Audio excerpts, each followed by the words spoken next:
എൻ്റെ shoes ജാപ്പാനീസാണ്, pants ഇംഗ്ലീഷാണ്, തൊപ്പി റഷ്യനാണ്. എന്നാൽ ഞാൻ പൂർണ്ണമായും ഒരു ഇന്ത്യനാണ്. 1956 പുറത്തിറങ്ങിയ ശ്രീ 420 എന്ന ഹിന്ദി സിനിമയിലെ പ്രശസ്തമായ ഒരു പാട്ടിൻ്റെ ആദ്യ വരികളാണിത്. ഇന്ത്യൻ ഷോമാൻ എന്ന് വിളിപ്പേരുള്ള നടൻ രാജ് കപൂർ ആ സിനിമയിൽ തെരുവിലൂടെ പാടി നടന്ന ഈ പാട്ട് ലോകം ഏറ്റെടുത്തത് ചരിത്രം. ഇന്ത്യയിലെ ആദ്യ സൂപ്പർ സ്റ്റാർ രാജേഷ് ഖന്നയാണെങ്കിൽ ഹാങ്റി യങ് മാൻ എന്ന തകർപ്പൻ പ്രതിച്ഛായുമായി തിരശ്ശീലയിൽ പിളർത്തി താരപദവി കൈയടക്കിയത് അമിതാഭ് ബച്ചൻ ആണെങ്കിൽ കിങ് ഖാൻ എന്ന വിശേഷണത്തോടെ സൂപ്പർ സ്റ്റാറായി ഷാരൂഖ് ഖാൻ ഏതാനും ദശകങ്ങളായി നിൽക്കുന്നുവെങ്കിൽ ഇതിനെല്ലാം മുൻപ്, എത്രയോ മുൻപ് കംപ്ലീറ്റ് ഷോമാൻ എന്ന കീർത്തിയോടെ ഇന്ത്യൻ സിനിമയ്ക്ക് വിദേശ രാജ്യങ്ങളിൽ ആരാധകരുണ്ടാക്കിയ ആദ്യത്തെ ആളാണ് രാജ് കപൂർ. ഇന്ത്യൻ ജീവിതാവസ്ഥയെയും അതിൻ്റെ സങ്കടങ്ങളെയും ചിരികൊണ്ട് പൊതിഞ്ഞു പിടിക്കുന്ന രസികൻ കഥാപാത്രങ്ങളുമായി ആടിത്തിമിർത്ത് ഇന്ത്യൻ ചാർലി ചാപ്ലിൻ എന്ന പേരും ചാർത്തിക്കെട്ടി രാജ് കപൂറിൻ്റെ 100ാം ജന്മദിനം വലിയ ആഘോഷത്തോടെയാണ് കഴിഞ്ഞ വാരം മുംബൈയിൽ കൊണ്ടാടിയത്. അദ്ദേഹത്തിൻ്റെ കൊച്ചുമക്കളായ രൺബീർ കപൂറും കരീന കപൂറും കരീഷ്മ കപൂറും മറ്റും നേതൃത്വം നൽകിയ രാജ് കപൂർ 100 എന്ന മെഗാ പ്രോഗ്രാമിൽ കപൂർ കുടുംബത്തിലെ ജീവിച്ചിരിക്കുന്ന അത്രയും പേർ പങ്കെടുത്തത് 5 തലമുറകളുടെ സംഗമമായി, പ്രോജ്വലമായ ഒരു കാലഘട്ടത്തിൻ്റെ വീണ്ടെടുപ്പായി. അനിതര സാധാരണമായ ആ സംഗമത്തിൽ പ്രധാനമന്ത്രി നരേന്ദ്രമോദി വിശിഷ്ടാതിഥിയായിരുന്നു. തുടക്കത്തിൽ ഇവിടെ പറഞ്ഞ മേരെ ജൂത്ത് ജപ്പാനി എന്ന ആ പാട്ട് 50കളിൽ പാടി നടന്നത് ഇന്ത്യക്കാർ മാത്രമല്ല, റഷ്യക്കാരും ചൈനക്കാരും ജാപ്പനീസും മൊറോക്കൻസും തുർക്കികളും അഫ്ഗാനിസ്ഥാനികളും ഒക്കെ അടങ്ങുന്ന ലോക ജനതയാണ്. സിനിമ എന്ന സ്വന്തം വഴി തിരഞ്ഞെടുത്ത് അനേകം ക്ലേശങ്ങൾ സഹിച്ച് ഇതുപോലെ വിജയം വരിച്ച ഒരു ചലച്ചിത്ര നടനും നിർമ്മാതാവും സ്റ്റുഡിയോ ഉടമയും സംവിധായകനും എല്ലാമായ ഒരാൾ വേറെയില്ല. ഒരാഴ്ച കൊണ്ട് 1000 കോടിക്ക് മേൽ കളക്ഷൻ നേടിയ സിനിമയിലെ നായകനെ ഇപ്പോൾ കൊണ്ടാടുന്നവർക്ക് രാജ് കപൂറിൻ്റെ ജീവിതം അത്ര അറിയണമെന്നില്ല.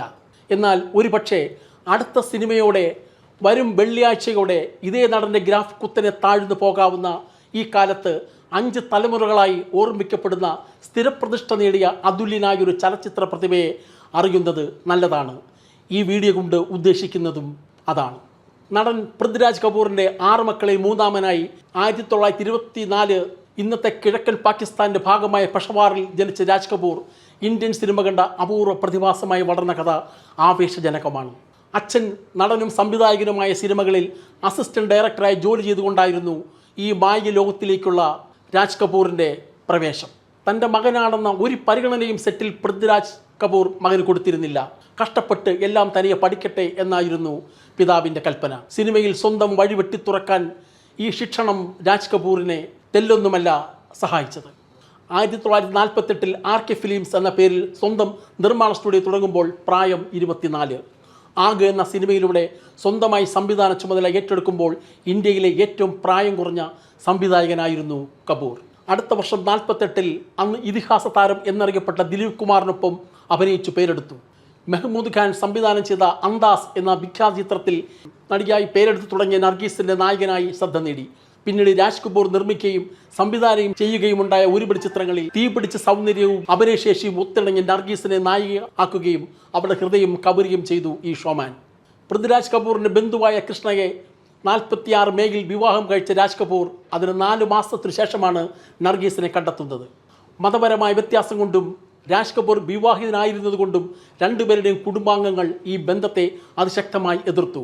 അമ്മ ജദ്ദൻബായിയും സഹോദരൻ അക്തർ ഹുസൈനും നർഗീസിന് സംരക്ഷണ വലയം തീർത്തു സദാ കൂടെ നടന്നു. പക്ഷേ പ്രണയത്തിൻ്റെ ആവേശത്തെ തടുത്തു നിർത്താൻ ഇതൊന്നും മതിയാകുമായിരുന്നില്ല. അവർ തുടർന്നും ഒന്നിച്ചഭിനയിച്ചു. ആഗ്, ആവാര, ശ്രീ 420, അൻഹുനി തുടങ്ങിയ ആ ചിത്രങ്ങളൊക്കെയും വാണിജ്യ വിജയവും കലാമൂല്യവും ഒത്തുണങ്ങിയതായിരുന്നു. 57 പുറത്തിറങ്ങിയ മദർ ഇന്ത്യ എന്ന അതിപ്രശസ്തമായ തൻ്റെ ചിത്രത്തിൽ നായകനായി സുനിൽ നർഗീസ് വിവാഹം കഴിച്ചതോടെയാണ് ആ ബന്ധത്തിന് അവസാനമായത്. 1980 രാജ്യസഭാ അംഗമായി നർഗീസ് അഭിനയ ജീവിതം തന്നെ മതിയാക്കുമ്പോൾ രാജ് കപൂർ തൻ്റെ സിനിമാ ജീവിതം മറ്റൊരു ഘട്ടത്തിലേക്ക് പ്രവേശിച്ചിരുന്നു. സ്ത്രീപക്ഷ സിനിമകളായ സത്യം ശിവസുന്ദരം, പ്രേം രോഗ്, രാം തേരി ഗംഗാമൈലി തുടങ്ങിയ കലാമൂല്യമുള്ള സിനിമകൾ എടുത്തു കപൂർ തന്നെ മാറ്റിപ്പണിതു. തൻ്റെ 2ാമത്തെ മകനായ ഋഷി കപൂറിനെ നായകനാക്കി 73 ബോബി പോലൊരു സൂപ്പർ ഡ്യൂപ്പർ ലവ് സ്റ്റോറി എടുത്ത രാജ് കപൂറിൻ്റെ ആ മാറ്റത്തെ ആരും ആശ്ചര്യമായി കണ്ടില്ല. തൻ്റെ പരീക്ഷണാത്മക ജീവിതത്തിൻ്റെ മറ്റൊരു മുഖമായേ അതിനെ കണ്ടുള്ളൂ. ഒന്നിൽ നിന്നും പിന്മാറാതിരിക്കുക, മരിക്കും വരെ വിജയത്തിനായി ശ്രമിച്ചുകൊണ്ടേയിരിക്കുക എന്നതായിരുന്നു രാജ് കപൂറിൻ്റെ ജീവിതമന്ത്രം. 50കളിൽ തന്നെ തൻ്റെ സിനിമകളുമായി കാൻ ഫിലിം ഫെസ്റ്റിവലിൽ പ്രവേശിച്ച, മോസ്കോ ഇൻ്റർനാഷണൽ ഫിലിം ഫെസ്റ്റിവലിൽ ജൂറി അംഗമായിരുന്ന, പത്മഭൂഷൺ മുതൽ ഇന്ത്യൻ സിനിമയിലെ ഏറ്റവും വലിയ പുരസ്കാരമായ ദാദാ സാഹിബ് ഫാൽക്കെ അവാർഡ് നേടിയ സമ്പൂർണ്ണ ചലച്ചിത്രകാരനാണ് രാജ് കപൂർ. 88-ൽ ഫാൽക്കെ അവാർഡ് വാങ്ങാൻ എത്തുമ്പോൾ ശ്വാസകോശ സംബന്ധമായ രോഗത്താൽ അദ്ദേഹം ആകെ വിവശനായിരുന്നു. കീഴ്വഴക്കങ്ങൾ ലംഘിച്ചുകൊണ്ട് രാഷ്ട്രപതി പുരസ്കാരവുമായി രാജ് കപൂറിൻ്റെ ഇരിപ്പിടത്തിലേക്ക് ഇറങ്ങിച്ചെന്നാണ് അത് നൽകിയത്. ശ്വസനയന്ത്രം ഘടിപ്പിച്ച മുഖവുമായി രാജ് കപൂർ അത് ഏറ്റുവാങ്ങിക്കൊണ്ട് മോഹാലസ്യപ്പെട്ട് വീഴുന്ന വികാരഭരിതമായ രംഗത്തിൻ്റെ ഫുട്ടേജ് രാജ് കപൂറിനെ പറ്റിയെടുത്ത ഡോക്യുമെൻ്ററിയിൽ ഇന്നും കാണാം. ഇങ്ങനൊരാൾ ഇനി ഇന്ത്യൻ സിനിമയിൽ ഉണ്ടാവില്ല തന്നെ.